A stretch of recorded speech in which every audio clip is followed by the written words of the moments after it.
पप्पू जी, जैसा ये बाघ का करेजा वाला ये मास्क लेके आए हैं, उसके लिए कबीर होना पड़ेगा, एक सच इंसान होना पड़ेगा। झूठ का सहारा कम और सच्चाई ज़्यादा। आप कौन परेशान होता है, किसको तकलीफ होती है, उसको ध्यान में नहीं रखना पड़ेगा। इससे वो दुनिया में जब कोई बड़ा बदलाव हुआ है ना, तो बुद्ध को भी भारत छोड़ना पड़ा, राम को भी वनवास जाना पड़ा, मथुरा से कृष्ण को वृंदावन जाना पड़ा, शिव को जहर पीना पड़ा, और गुरु गोविंद के चारों बच्चों को चिनार में चुना। बाघ का करेजा कोई राजनीतिक शब्द नहीं हो सकता, या कोई इसको राजनीतिक रूप से ले भी नहीं सकता। राजनीति और सेवा और राजनीति और मदद, ये दोनों नदी के दो किनारे हैं। तो इसीलिए बाघ के करेजे के लिए एक बड़ा, लेकिन जब ये आप बाघ के करेजे वाले हैं तो आपकी पार्टी के ही लोग आपको भाव क्यों नहीं देते हैं बाघ के करेजे वाले को? क्या आप ही कबीर हैं, बाकी सब लोग कबीर नहीं हैं? अच्छा, एक बात समझिए, मैं ना कबीर हूँ और ना मैं 84 में मैं कॉलेज प्रेसिडेंट बना। हाँ। और आनंद मार्ग स्कूल का मैं प्रोडक्ट हूँ जी। मैं आनंद मार्गी हूँ, आध्यात्मिक फैमिली से हूँ। अच्छा। और ठीक है, एक 100-200 जमींदार होंगे इसका। तो आपके जीवन का सूत्र क्या है? एक लाइन में पप्पू यादव के जीने का सूत्र जिसको लेकर आप चलते हैं। बस एक ही है कि इक्वल जस्टिस एंड हर आदमी को मुस्कुराने और उसके इंटरनल खुशियों की एक अच्छी लाइफ हो, जिसमें किसी का दखल ना हो और किसी के अधिकार पर हमला ना हो, किसी के विचारों पर हमला ना हो, और इकोनॉमिकल वो कमज़ोर ना हो, उसकी इकोनॉमी इतनी हो कि वो अपनी लाइफ को अच्छे ढंग से सस्टेन कर सके। अभी भी मैं ट्रम्प को टेरिफ को जब आप कह रहे हैं पप्पू जी तो इकोनॉमी, हाँ, इकोनॉमी को करीब से देखिए, ये तो आपने देख ही लिया। लोग इनको इस तरीके से अक्सर ज्यादा बुलाते हैं, सोशल मीडिया पे तो इसको धूम रहती है, बाघ का करेजा वाला कहा जाता है उनको। लेकिन क्या जैसे कहते हैं बाप बड़ा ना भैया, सबसे बड़ा रुपया। जरा ये तस्वीरें देखिए, फिर पप्पू जी से आगे बात करते हैं। इकोनॉमी को उन्होंने करीब से समझाया, उन्होंने बताया। देखिए जरा क्लोज कीजिए, यहाँ ये क्लोज कीजिए, देखिए इकोनॉमी को इन्होंने करीब से समझा, इसीलिए ये महत्व वो समझ रहे हैं क्या? ये देखिए पैसों से भरा बैग है, आसपास ये जनता है और पैसों का लोगों के बीच में बांटना जारी है। ठीक है, आचार संहिता वाला मामला नहीं है, नहीं। लेकिन क्या पप्पू यादव जी के इस काम को जनसेवा समझा जाए कि कोई तो है जो इस तरीके से लुटा रहा है? होता तो बहुतों के पास है। ये समझा जाए या ये समझा जाए कि रिश्वत दी जा रही है? गुरु, क्या समझा जाए? पहले ये सुनिए जरा, पप्पू यादव खुद इस बारे में क्या कह चुके हैं। मैं डेली बांटता हूं 10 लाख। कब से बांटता हूं? 84 से। मेरे बाप दादे के पास 32 हजार भैंस होते थे, तो दादा दूध और चूड़ा लोगों को रास्ते से खिलाता था। तो असल में ये बड़ा है या वो बाप बड़ा ना भैया बड़ा है? और 10 लाख हर दिन, सन 84, 364 दिन गिन लीजिए एक साल के, और फिर गिन लीजिए कितने साल हुए, और फिर गिन लीजिए कितना पैसा पप्पू यादव बांट चुके। कहाँ से आता है महाराज? अब एक बात समझिए, 10 लाख 1000 करोड़ का घर बनाने के लिए इन लोगों के पास पैसे कहाँ से आते हैं सर? आप एक गिफ्ट में एक प्लेन एक बीबी को दिया जाता है। आप पैसे की कमी नहीं है। हमारी कंट्री में 103 आदमी के पास इतने पैसे हैं जितने में हम पूरी देश की इकोनॉमी को सस्टेन कर सकते हैं। हमारे पास मनी का सेंट्रलाइज हो जाना बहुत गलत है, डिसेंट्रलाइज नहीं है मनी। वो कहावत है, अर्थम अनर्थम या यदि वाचलम। हमारी गरीबी का और हमारे बेरोजगारी का सबसे मुख्य कारण है कि मनी जाकर के सेंटर्ड हो गया है किसी न किसी मनी पर्स के पास।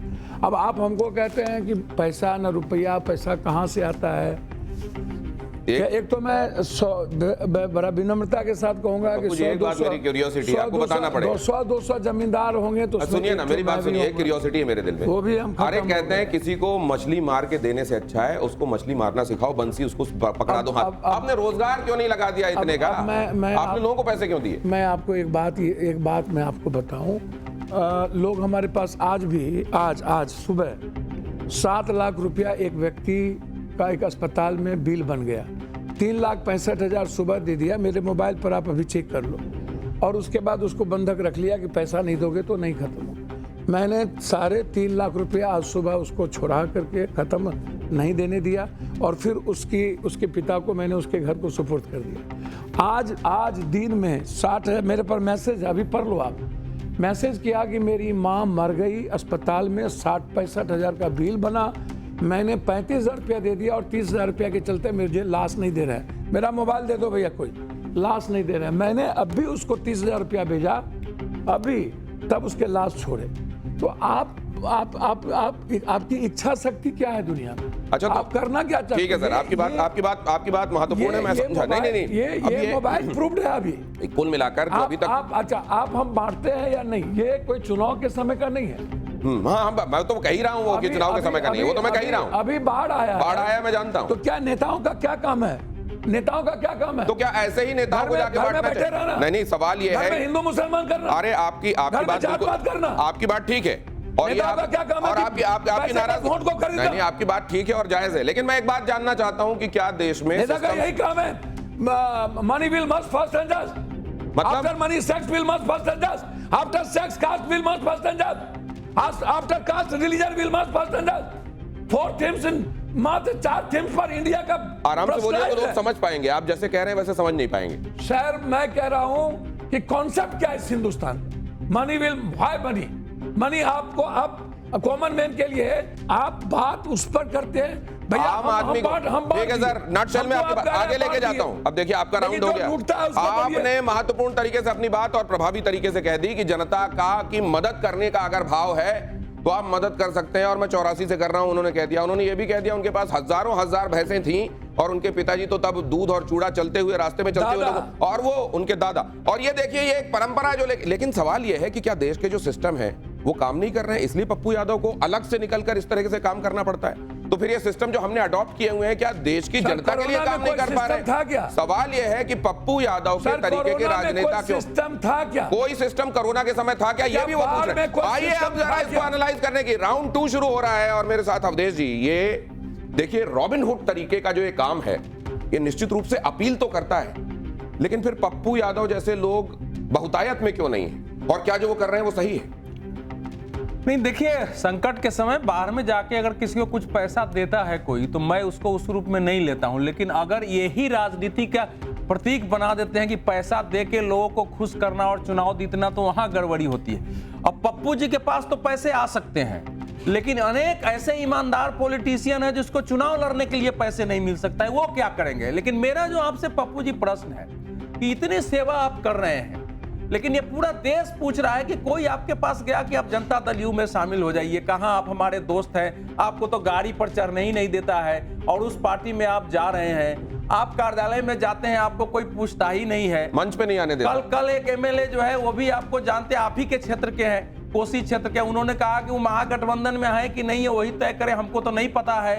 तो आप सब कुछ करते हुए अपनी बदौलत चुनाव जीत के भी ये गिरगिरा के क्यों पॉलिटिक्स कर रहे हैं कि कांग्रेस हमको स्वीकार कर? अवधेश भाई, आप हमारे मित्र हैं, ईमानदार आदमी 0.2% है, आप गूगल पे चेक कर लीजिए हिंदुस्तान में। और जो गरीब है ना, मिडिल क्लास है, जो जीएसटी से भी परेशान है, नोटबंदी से भी परेशान है, और जो सिस्टम से भी परेशान है, उसकी संख्या 92.2 या 3% है।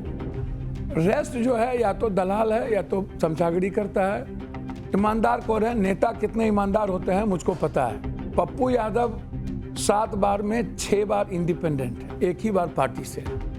और मेरा कोई मापदंड पैसा नहीं है। आपको मेरे बारे में पता है, आप मेरे घर को भी जानते हैं कि मैं बचपन से मैं वैसे ही लोगों की मदद करता हूँ। मैंने कभी जात देखा ना धर्म। कोई कह दे कि हाँ पप्पू यादव के सिंह में लौट के गया, मेरे घर पर अभी 400 पेशेंट है। कांग्रेस क्यों नहीं? मैं भैया उसी पे आ रहा हूं। अवधेश बाबू मेरे घर पे 400 पेशेंट। ये जो कह रहे हैं ना, इन्होंने एक बात कही है, इन्होंने कहा मैं धर्म संकट में क्यों बुलाया इनको? इसलिए क्योंकि इन्होंने ये खुद कहा है कि मैं धर्म संकट में हूं, जनता से पूछूंगा जरा। लेकिन तब तक ये देख लीजिए, उसके बाद आ रहा हूं। आप पप्पू जी अपनी बात कहिए, आप ही की बात ये जरा दिखा रहा हूं, देखिए जरा यहाँ ये फ्लैश कीजिए क्विकली। धर्म संकट में हमको तमाम एलिमेंट्स भी जल्दी जल्दी लेते रहना है, 40 मिनट का कुल वक्त है, इसलिए देखिए राहुल गांधी या प्रियंका गांधी, कांग्रेस का भविष्य किसमें दिखाई देता है? भैया एक बात समझिए ना, आप गोल गोल मत घुमाइएगा। आपका आईना बिल्कुल क्लियर है। और कांग्रेस अपने लीडरशिप के बारे में राहुल गांधी का परसेप्शन है, प्रियंका गांधी भी राहुल जी के परसेप्शन से दिख रहे हैं। और राहुल गांधी को कांग्रेस और देश के यूथ जो निश्चित रूप से यूपीएससी, बीपीएससी, एसएससी या जो फार्मर्स जो आम कॉमन मैन की बात करिएगा, जो सवाल आता है इकोनॉमी का, जो क्या सवाल कह आता दिया है, आपने, समझ में नहीं। हम पूछ रहे हैं सीधा सीधा कौन है, किसमें मैंने भविष्य। आपको पहले ही कह दिया, परसेप्शन राहुल गांधी का आज कंट्री में। इसमें मंच पे नहीं कौन चढ़ने मिल रहा है आपको। अच्छा, बुरा नहीं मानिए, अवधेश बाबू तो पूछ ही लिए, आप भी कहा भाजपा हो जाते हैं। अवधेश बाबू तो ये है हमारे लीडर। अरे दुनिया देख रही है, भाजपा हो गया जो देख रहा है। सर मेरी बात सुनिए ना, हाँ। पप्पू यादव किसी के मोहताज अच्छा, जब ये फोटो लगी हुई है, पप्पू जी आप भी सर हैं। मेरी बात तो सुनिए, मैं किसी का मोहताज हूँ?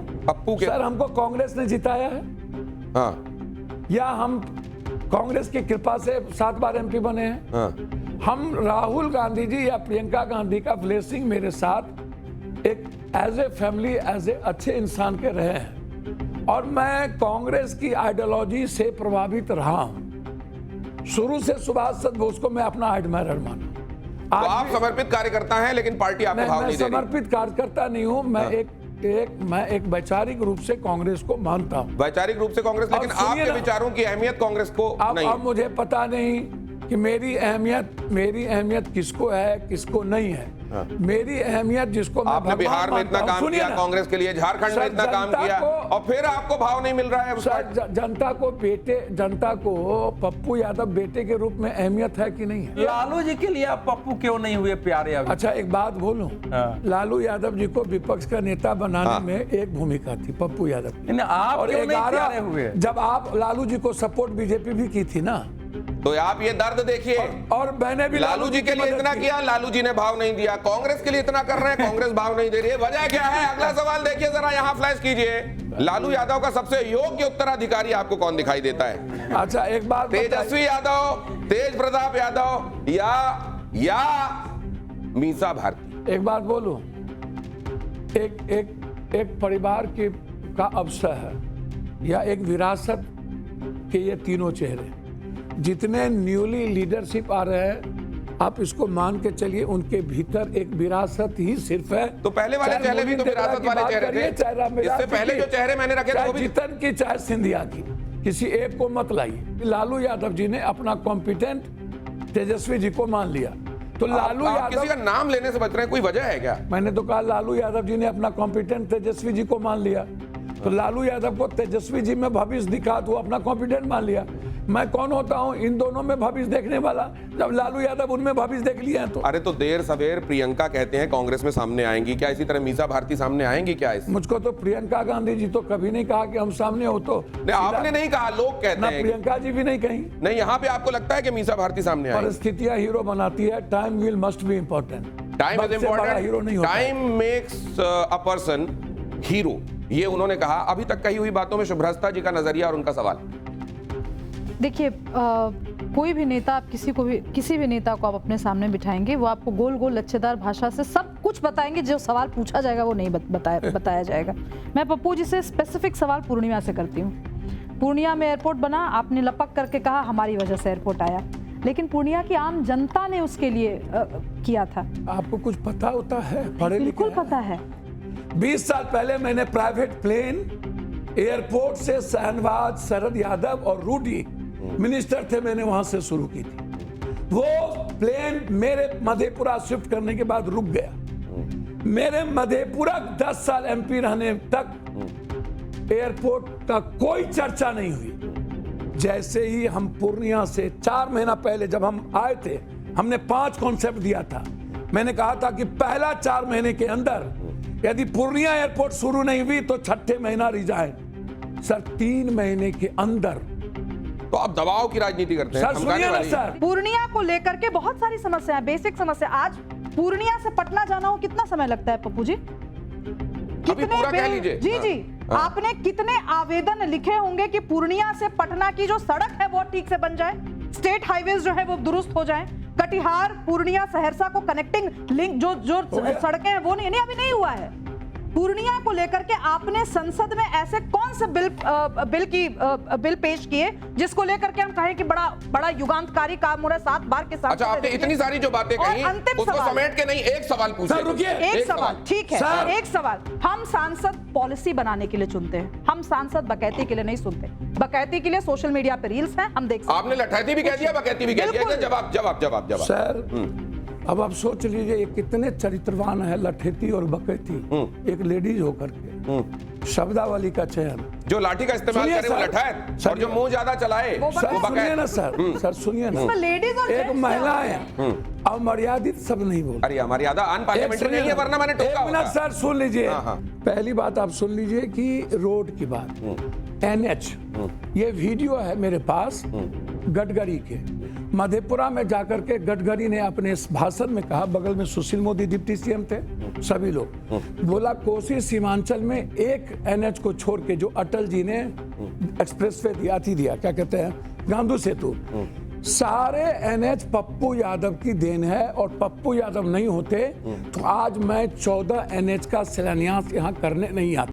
सर मुझको विकास से जाना जाता है। और तो आप वर्ल्ड के हिस्ट्री में सर सुनिए ना, ये तो दादागिरी है, आप दादागिरी कर रहे हैं। बोलिए आप कह रहे हैं कि मैं ही नहीं, बोलूंगा और ऐसे बाकी सब शब्दों चुप को रहे। बोलेंगे तो मैं नहीं रहूंगा। नहीं अब ये नहीं है दादागिरी, नहीं आप सर, चुप रहिए, सुनते रहिए। सर, अरे नहीं साहब, सर, अब ये देखिए जरा, मैं अच्छा आपके चलिए लिए- आगे अब मैं बढ़िए, बात ये देखिए नहीं- जरा, यहाँ फ्लैश कीजिए जल्दी से। मैं आप ये पप्पू यादव को सबसे ज्यादा डर किससे लगता है? ओ भाई साहब, तेजस्वी यादव, लॉरेंस बिश्नोई, या पार्टी को क्यों विलय कर दिया कांग्रेस से? सर दुनिया में हम भगवान को हाथ तो जोड़े नहीं कभी। नहीं ये आपने कहा कि ये अगर बन गए CM तो जान मार देंगे, ये आपने कहा क्या है। बचकाना ये जो वाली है, बात इन्होंने करते आपको ऑडियो मैसेज भेजा RIP, भैया ये इन्होंने भेजा। मैं- और यहाँ आपकी पार्टी के जो लोग हैं वो कह रहे हैं कि अगर हमको इस सिंबल से नहीं मिला तो हम क्या करेंगे, इंडिपेंडेंट सर, लड़ेंगे, क्या होगा? मुझे तो समझ में नहीं आती। मैंने तेजस्वी जी के बारे में उन्होंने कहा कि यदि वो मुख्यमंत्री अच्छा बन चलिए जाएंगे, ठीक है, अगला सुनिए ना। देखिए जल्दी से। ठीक है, समझ गए सर, आप समझ गए, इसमें आपकी जो बात है वो भी समझ गया। अब आइए जरा आपको आनंद विजय जी आपको लेकर आता हूं। क्या ऐसे ही लोग चाहिए जमाने में भलाई के लिए, जो सिस्टम से नहीं ऐसे हिसाब से चले कि जनता का भरोसा हो सके, उनकी भलाई हो सके? देखिए पिछले 8-10 साल से पप्पू जी बात बहुत अच्छी करने लगे हैं। अच्छा। जैसे बुद्ध की बात की इन्होंने, कबीर की बात की इन्होंने, है ना, लगा कि पप्पू जी का वो कायांतरण हो गया है। काया तो वैसी ही है। पप्पू जी नहीं, वो उस पर मैं व्यक्तिगत रूपांतरण, हृदय परिवर्तन, मतलब हाँ, वो अच्छा। और एक बात और बता दूं, पप्पू जी जिस धर्म मतलब आनंद मार्गी हैं, मैं उसी गांव का हूं जहां आनंद मूर्ति जी को ज्ञान प्राप्त हुआ, ओलीपुर का, ठीक है। तो इसलिए मैं सिर्फ पप्पू जी आपसे ये जानना चाहता हूं कि आप बुद्ध कबीर सब की खूब बात करते हैं, ये बुद्धत्व कब प्राप्त हुआ आपको? 90 तक तो आप जातियों को लड़ाते थे, भूमिहार यादव को, ये बुद्धत्व प्राप्त कब हुआ आपको? क्या जब, बस सिर्फ 2 मिनट दे दीजिए, क्या जब लालू यादव जी ने अजीत, आप कई बार मेरे साथ चर्चा में रहे हैं और आपने स्पष्ट रूप से स्वीकार किया है कि लालू जी ने आपको अजीत सरकार के केस में फंसाया, प्रत्यक्ष या परोक्ष ऐसा स्वीकार किया है आपने, तो क्या बुद्धत्व उस अजीत सरकार मर्डर केस के बाद आपको प्राप्त हुआ, या पहले से आप बुद्ध की तरफ जाने का सोच रहे थे और जब बाहुबली की अपनी छवि से मुक्त होके आप बुद्ध की छवि की ओर जा रहे हैं? अच्छा एक बात बोलूं जी बोलिए भैया, आप तो बिना नहीं कहूंगा तो थोड़े रुकिएगा। मेरे साथ बहुत दिनों से आप हैं और आप बहुत अच्छे इसी विचार के साथ हैं, मेरे मित्र हैं। भैया मैं जमींदार कोई हमको नया तो बना नहीं दिया, और मेरे बाप दादा यदि आनंद मार्गी थे तो मैं जन्मजात आनंद मार्गी था। 90 के पहले तो हम पर आज तक जीवन में कोई केस थी नहीं। भैया बुद्ध की बात करना या संगम गच्छम बात करना ये बेकार की बात है। मैंने जो कहा मैं वो आपको बता रहा हूँ। अब जहाँ तक अजीत सरकार जी का झगड़ा वहाँ के सारे लैंड लॉर्ड से था। लालू जी ने फंसाया ना सर सुनिए ना, हाँ।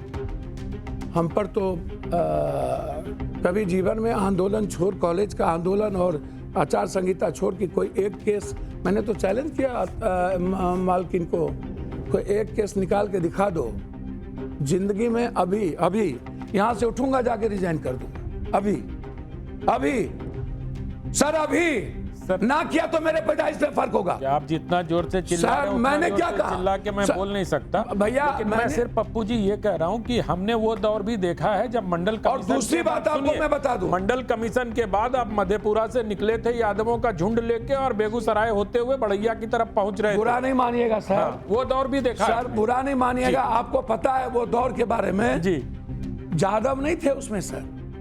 मंडल कमीशन में सबसे ज्यादा ST SC, यादव आप शब्द गलत बोल दिए SC/ST को तो पहले से सर। रिजर्वेशन नहीं था, सर। सुन लीजिए ना, मैं आपको बता दूं। हाँ, बोलिए। जब मंडल कमीशन की बात आई तब की बात कह रहा हूं। तो हम लोग चले। मैं ही था जहां पर एक घटना नहीं घटी सर, कोई एक कैजुअलिटी, सारे 9000 गाड़ी मेरे साथ थी। अच्छा चलो समाज मैं ये अनुरोध करूंगा कि जात बिरादरी से थोड़ा बाहर आए। हाँ, नहीं, जाति, लेकिन मैं एक बात नहीं, आपके बात नटशेल में ले जाता हूं तक। पप्पू जी सर से बात आप करोगे तो यही बात आप होगी। रॉबिन हुड हैं क्या? कुछ लोगों पे बंदूक तानेंगे, कुछ लोगों को धमकाएंगे धड़काएंगे और कुछ लोगों का भला करेंगे, ये आपका स्टाइल है क्या? अच्छा एक बात बताइए, मैं कभी बोला मैं रॉबिन हुड हूँ? मेरे हाथ में कभी आपने मेरे हाथ में कभी नहीं भैया, मरना पसंद करूंगा। बाहुबली तो हनुमान जी भी थे भाई। सुनिए ना, हमको नहीं हनुमान जी बनना है, हम एक सेवक हैं, वही रहने दीजिए। ये देखिए जरा, बाहर से भी लोग सवाल पूछ रहे हैं आपसे, देखिए जरा ये सवाल है। पप्पू जी देखिए सवाल। नमस्कार माननीय सांसद पप्पू यादव जी, मैं पटना से मनीष कुमार सिंह बात कर रहा हूं और मेरा आपसे ये सवाल है कि क्या आप ओवैसी साहब को मुसलमानों का अपना नेता मानते हैं? तो कृपया मेरे सवाल का जवाब दें। अब हमको एक बात बताइए, मैं किसी को नेता क्यों मानूं भैया? मैं राहुल जी को मैं एक सच इंसान मानता हूं सर। नेता नहीं मानते उनको? पहले सुनिए ना, मैं भी तो इंसान हूं। मैं तो वही बात मैं वहां कह रहा हूं, मैं उनके जवाब में कह रहा हूं कि मैं ओबीसी जी या किसी को किसी का लीडर मानना किसी ना किसी धर्म और जाति का काम है। मेरा काम नहीं है कि मैं उसको किसी जाति कौम धर्म का लीडर मान लूं। बहुत क्लियर है, मैं क्यों मानूं किसी को लीडर? ठीक है, वो किसी को लीडर नहीं मानते। अच्छा सर, वो शायद इसीलिए कांग्रेस में दिक्कत है कि ये लीडर ही नहीं मानते। अगर राहुल गांधी को भी इंसान मानेंगे तो क्या कांग्रेस के अंदर समस्या नहीं हो जाएगी? अगर कांग्रेस में रह रहे हैं तो फिर लीडर मानिए। ये क्या समझ, लेकिन आरती टिक्कू जी आपका अब लीजिए, अभी कहते हैं किसी को लीडर नहीं मानते, लीडर लीजिए, वो है लीडर। वो लीडर है, इनके नहीं है। ये किसने कहा? मेरे नहीं, आप ही तो कह रहे हैं। मैंने कहा कि मैं उनको अपना बहुत ही बेहतर तरीके से, वो एक अच्छे इंसान है, उनमें सच बोलने की हिम्मत है। जब आपको मंच पे नहीं चढ़ने दिया गया, फिर वही बात, तो आपको उन्होंने फोन किया कि यार मेरे को बुरा लगा, मैं अच्छा इंसान हूं। वो कहीं नहीं, मंच पर मैं चढ़ने वाला आदमी नहीं हूँ। वो जो तस्वीरें दिखी वो नहीं सर, जहाँ से सारे रास्ते बंद होते हैं वहीं से पप्पू यादव का रास्ता शुरू होता है। जी कोई बुरा बहुत ही बुरा लगा कि एक बाघ का करेजा वाला सीढ़ी पे ऐसे लौट रहा है। हम भीख मांग रहे थे। नहीं सर, आपको सिक्योरिटी वालों ने बहुत जबरदस्ती रोका। सर, मुझे भीख मांग रहे थे। अपमानजनक। चलिए आपके लिए अपमानजनक। बाहुबली गिरगिरा रहा था तो हम, चलिए बाहुबली नहीं रहे, हमको खत्म कर दीजिए। मैं पैर पकड़ता हूँ। आरती टिक्कू जी, अच्छा ये देखिए जरा, ये ग्राफिक्स देखिए। आरती टिक्कू जी अपने सवाल के साथ तैयार रहिएगा। ये देखिए पप्पू यादव के लिए अगला सवाल, धर्म संकट बिहार विधानसभा चुनाव में प्रशांत किशोर को क्या देखते हैं? सशक्त चेहरा, वोट कटवा, बिहार में वैकल्पिक नेतृत्व। कौन है ये? वही जिससे आप टिकट मांगने गए थे। सर भगवान की सौगंध, आज तक फोटो दिखाया सर पैदाइश, सर वो हम दोनों सर, फोटो यदि वो कह दे पैदाइश में फर्क हो, दिखा दिया सर। वो तो पैदाइश होगा यदि मैं वोट मांगने गया हूं तो। उन्होंने या तो मैं पैदाइश, उन्होंने कहा कि आए थे कि भैया हमारी कुछ हेल्प करिए। सर वही तो मैंने कहा, वो मेरे यहाँ इसी एमपी फ्लैट में आए थे। मैं उस पर नहीं जाऊंगा। हर आदमी को अपना पार्टी चलाने का है। वो नौकरी करने आए थे अमेठी, नौकरी से निकले तो 4 बार के मुख्यमंत्री मोदी जी के पास चले गए, वहां से अमित शाह जी भगाए तो चले गए नीतीश के पास। पप्पू जी अभी जो आप बोले हैं ना, अभी जो आप बोले हैं इस पे हमको बीप लगाना पड़ेगा। अरे आपकी फैमिली देख रही है, कम से कम ऐसे शब्दों का इस्तेमाल मत कीजिए। और फिर आप उनको बकैती और डकैती। दुनिया में इनसे कोई युवा सवाल ना पूछे, कोई प्रबुद्ध व्यक्ति सवाल नहीं, हमें कोई पत्रकार सवाल ना पूछे, क्योंकि मैदान में आओ लड़ लो। ये बीजेपी के एजेंडे पर ये बात करेंगे, ये कास्ट एजेंडे पर बात करेंगे। अच्छा इधर सुनिए, बीजेपी के एजेंडे पर बात करेंगे। बहुत सौम्यता से अपनी बात रखती हैं। हाँ, वो बोल नहीं पाएंगी अगर आप ऐसे बोलते रहे। एक सेकंड, अफजल भाई का जवाब तो हमने बहुत सौम्यता से दिया। एक सेकंड, अफजल भाई ने तो ऐसी कोई बात नहीं कही। हमारे चित्र ने तो ऐसी कोई बात नहीं कही। आप आगे बढ़ते हैं ना उससे, आप उधर सुनिए। पप्पू यादव जी मेरा सवाल सुन लीजिए। मैं आम जनता का सवाल पूछूंगी, राजनीति एक तरफ। हाँ बिल्कुल, देखिए आम जनता के लिए, हाँ आम जनता के लिए बहुत बड़ा धर्म संकट है कि सालों साल एक लीडर के बारे में या बाहुबली के बारे में या कोई भी व्यक्ति के बारे में वो ये देखते हैं टीवी पे और अखबारों में पढ़ते हैं कि इनके खिलाफ क्रिमिनल केसेस है, इन्होंने अजीत सरकार मर्डर केस है, पुरुलिया आर्म्स ड्रॉप केस है, ABCD 40 से ज़्यादा केस है। और आम जनता को ये समझ आता है कि पप्पू यादव का जैसे ही नाम आता है कि ये आदमी तो गलत आदमी है, और एक वक्त आता है कोर्ट आपको छोड़ देती है, बहुत लंबे अरसे तक आप फाइट करते हैं और आप कहते हैं कि लालू प्रसाद यादव ने आपको फंसाया था। जिन्होंने फंसाया था, क्या उनको कोर्ट ने कटघरे में ठहराया? क्या उनको कोई सजा हुई? उसकी बात आपको मालूम है। लेकिन जब आप अपनी छवि अब जो है ये बना रहे हैं कि आप गरीबों के देवता है, गरीबों के लिए काम करते हैं, और ये जब छवि बनती है तो आम जनता ये सोचती है कि लालू प्रसाद यादव भी यही कहते हैं कि उनका तो चारा घोटाला में कुछ मसला नहीं था, बाकी सांसद भी यही कहते हैं, बड़े सारे सांसदों के क्रिमिनल केसेस है। अक्सर ये देखा गया है कि आप ये अपनी अमीरी की जो है बातें करते जाते हैं कि हम तो इतने अमीर थे। तो ये जो पूरी बातें आपने कही मैम, इसमें सवाल क्या है? सवाल ये है कि धर्म संकट लोगों के लिए है कि आप पे क्यों भरोसा किया जाए? क्या गरीब जनता जिनके पास, नहीं मुझे बुरा लग रहा है, एक गरीब इंसान होने के नाते मुझे बुरा लग रहा है कि आप हमेशा कहते हो मेरे दादा के पास इतना पैसा था, मेरे बाप के पास इतना शहंशाह ने बनवा के हंसी ताजमहल हम गरीबों की मोहब्बत का उड़ाया है मजाक। समझ गए सवाल? बिल्कुल। आइए, बुरा नहीं मानिए। टाटा, बिरला, डालमिया, गोयनका, बड़े बड़े दुनिया में सबको पैसे हैं, ठीक। हम 90 में MLA बने, हमारे बाप दादा कोई 90 में जमींदार नहीं बने, या हम साइकिल पर नहीं थे, ट्रैक्टर पर नहीं थे। सर हमारे लिए 10 हाथी रहते थे, हमारे लिए टर्लिंग, और हम अदानी की तरह नया पैसे वाले नहीं बने। हम कोई सहारा इंडिया के मालिक जो अररिया घर था उनके तरह नहीं बने, और हम कोई 90 के बाद MLA बनने के बाद नहीं बांट रहे। हम मत हमारे दादा परदादा छरदादाओं के संस्कार में और वो लोगों की मदद में, हमको कोई पैसे वाले नहीं कहना। एक हमको ना किसी के लिए रॉबिन हुड की ज़रूरत है, और ना हमको किसी से सर्टिफिकेट लेने की ज़रूरत है। जनता और देश का गरीब और आम आदमी जो 90-92% जो आज मिडिल क्लास के लोग हैं, वो पप्पू यादव को अपना बेटा और सेवक मानता है। लेकिन आप जैसे बोल रहे हैं वैसे तो सिंधिया भी नहीं बोलते हैं। आप जो प्रश्न किए हम वो कह रहे हैं। आप जानते हैं मैंने कहा लोग क्या मानते हैं, आपकी क्या सोच है। हर आदमी की अपनी अपनी सोच होती है, अपनी अपनी ओपिनियन होती है। जरूरी नहीं है कि मैं गोबर पर हमेशा घी फेंकते रहूं, और ऊंट बैठ भी जाए तो गधा से ऊंचा होता है। तो इसीलिए जरूरी नहीं है कि हम ऐसे लोगों का कभी जवाब। ये जब ये गोबर घी और ऊंट ये सब करते हैं, और वो भी जब महिला के संदर्भ में बात करते हैं, तो आपको ये लगता है आप गलत कर रहे हैं? अच्छा, हम लोग महिला के संदर्भ में बात कर ही नहीं रहे। इधर तो आइए एक बार, इधर ये देखिए आपका एक मैं नहीं बोलना चाहता हूँ, आप मेरे मित्र हैं। पप्पू जी, सर मेरी सर सुन लीजिए, इधर चाह रहा हूँ, ये देखिए सर आपकी तवज्जो इधर चाह रहा हूँ। बुरा नहीं मानिएगा सर, ये मैं अपने मित्र को इस सब चीज में नहीं डालूंगा। सुनिए, इधर देखिए जरा, मैं आपके मैं एक बात इधर मैं वही तो मैं ये तो अरे ये देखिए, मैं भाई इसको वो मामला नहीं था। ये देखिए, पप्पू यादव जी के पे जितने केस हैं, लोगों की भलाई करते हुए पॉलिटिकली लगा दिए गए हैं, और वो तो केवल मैं इतना ताकतवर हूं कि दुनिया का वार ये भलाई वाला वीडियो देखिए यहाँ, ये देखिए तो सही, ये देखिए क्या है, ये कहाँ है पप्पू जी? ये आपको रोना क्यों आ गया यहाँ पहुँच के? क्या दिक्कत हुआ, ये क्या रोना प्रॉब्लम है? ये यहाँ पहुँच के रो क्यों बैठे? मैं क्या नहीं देखा गया? मैं रामनवमी में जाता हूँ, क्यों द्रवित हो गया? सर क्या प्रॉब्लम है? नहीं हुआ क्या था? क्या ये यहाँ पे पहुँच के क्यों? किस मामले की बात कर रहे हैं? अरे यहाँ पहुँच के आपको आंसू क्यों आ गए? नहीं अच्छा ये भी सुन लीजिए, पप्पू यादव जी का ही कहा हुआ है, जरा सुनिए सर, प्ले कीजिए जल्दी से, वो देखिए, ये देखिए जल्दी से प्ले कीजिए। अरे सुन तो लीजिए, पहले सुनिए। आप ही ने कहा है, आप ही की बात सुन रहा हूं। भैया ये अडवाणी जी जाकर के क्यों रो दिए पाकिस्तान? अरे तो जरा ये तो सुन सर, लीजिए। नरेंद्र मोदी जी ने इस्लाम को सबसे अच्छा क्यों कह दिया?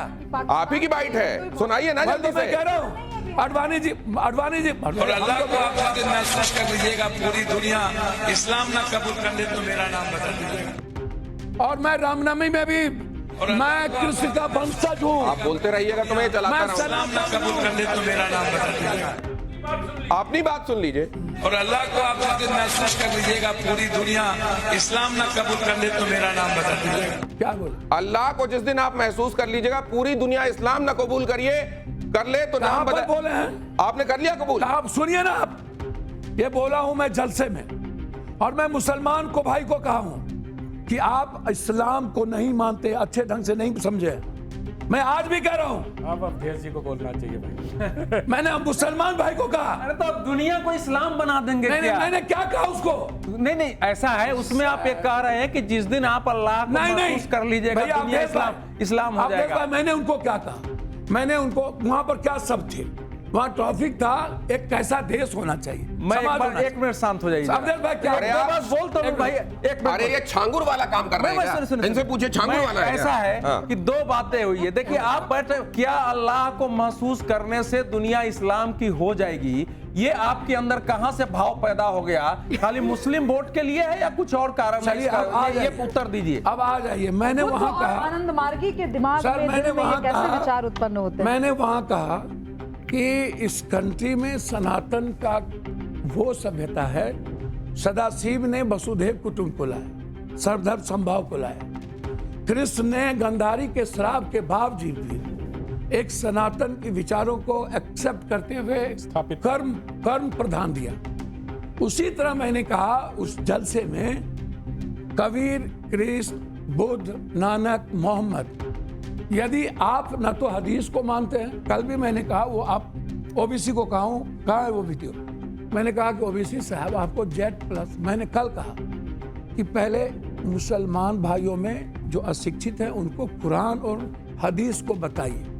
कल मैंने कहा, इनको भी मैंने कहा कि इस्लाम को महसूस कीजिए, अल्लाह को, इस्लाम और अल्लाह को, लेकिन दोनों, और यदि आप महसूस नहीं करेंगे पप्पू तो यादव आप जी, लेकिन रोक देंगे। यदि आप महसूस करेंगे पप्पू यादव और जी, इस्लाम के रास्ते चलेंगे तो आपके विचारों से कल कोई पप्पू यादव जी, पप्पू यादव जी, एक सवाल, पप्पू यादव जी, एक सवाल, पप्पू जी ने जो कहा है, हाँ। और यहाँ जो कहा, क्या वाकई एक ही जैसी चीज? एक बार फिर से प्ले कीजिए जरा, क्या यही बात है जो पप्पू जी कह रहे हैं? क्या समझ का फेर है? पूरा ऑडियो सुनाइए ना, फिर से प्ले कीजिए, पूरा ऑडियो सुनाइए ना, सुनाइए। अल्लाह को आप जिस दिन महसूस कर लीजिएगा पूरी दुनिया इस्लाम ना कबूल कर ले तो मेरा नाम बता दीजिएगा। पूरी दुनिया इस्लाम ना कबूल पूरा ऑडियो सुनाइए ना, पूरा क्यों नहीं सुना रहे? पप्पू जी एक बात इसमें पूरा ऑडियो सुनाइए, इसमें क्या हो जाएगा पूरा ऑडियो? पूरा ऑडियो में पहले शिव, नानक, कबीर, बुद्ध, मोहम्मद, और वो सब कन्वर्ट हो जाएंगे। सब लोग हैं, सबकी आइडियोलॉजी पर मैंने बोला है पप्पू यादव जी, और मैंने वहां मुसलमानों को बोला है कि आप